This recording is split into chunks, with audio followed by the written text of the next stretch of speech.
వాడు దాన్ని తలపైన ఎత్తుకుని కూడా దాకా నుంచి వస్తాడు వాడు ఈరోజు మా ఫ్రెండ్ ఏంద్రా చూపించేదా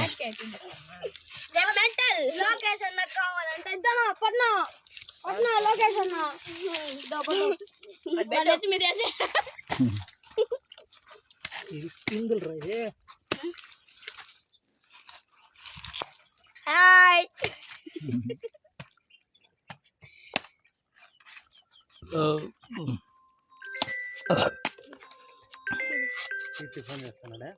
రమ్మని చెప్పు సేమ్ ప్లేస్ పోయిన వాడు ఆడ తిన్నారు ఆడ ఉన్నామని చెప్పు సౌండ్ వదిలిచాను సౌండ్ వదిలిచాను రమ్మని చెప్పు